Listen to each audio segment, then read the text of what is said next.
தாய்மைங்கிறது ஒரு அழகான பயணம் இல்லையா? அதுலயும் அந்த மொத 3 மாசம் ரொம்ப ரொம்ப ஸ்பெஷல்.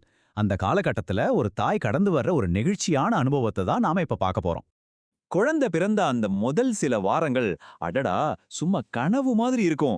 எல்லாரோட கவனமும், பரிசும், அன்பும், அந்த புது உயிரையும், அந்த அம்மாவையும் சுத்தி சுத்தி வரும். அது ஒரு கொண்டாட்டமான காலம்.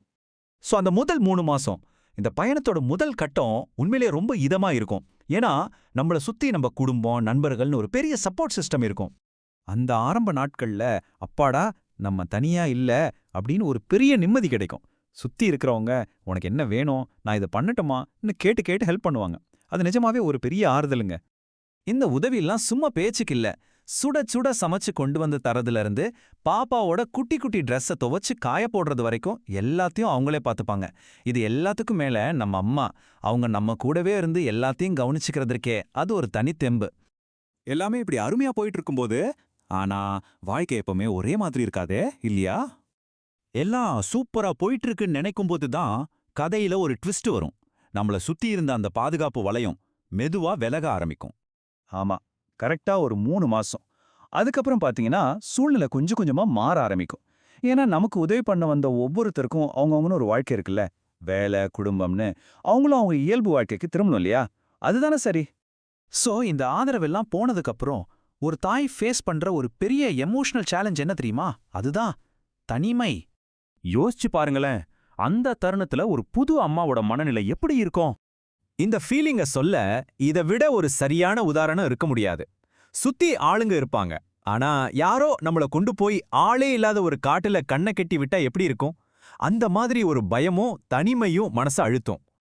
இதுல என்ன ஒரு ஆச்சரியம்னா, கணவர், மாமனார், மாமியார்னு எல்லாரும் கூடவே தான் இருப்பாங்க. ஆனா குழந்தைய கவனிச்சுக்கிறதுல இருந்து வீட்டை நிர்வகிக்கிறது வரைக்கும் அந்த முழு பொறுப்பும் அந்த தாயோட தலைமையில தான் வந்து விழும். ஆனா இந்த தனிமைங்கிற சவால்ல இருந்து தான் ஒரு தாயோட உண்மையான எழுச்சி தொடங்குது.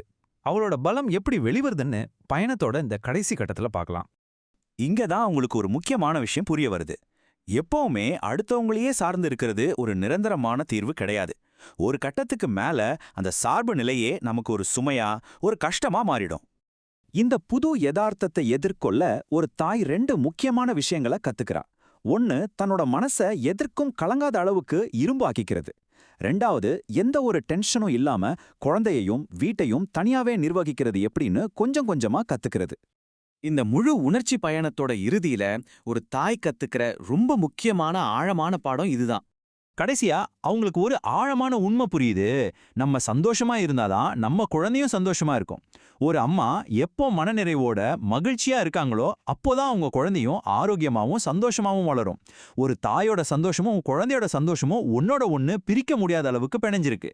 தாய்மை கத்துக் கொடுக்கிற ஒரு அழகான சக்தி வாய்ந்த பாடம் இதுதான்.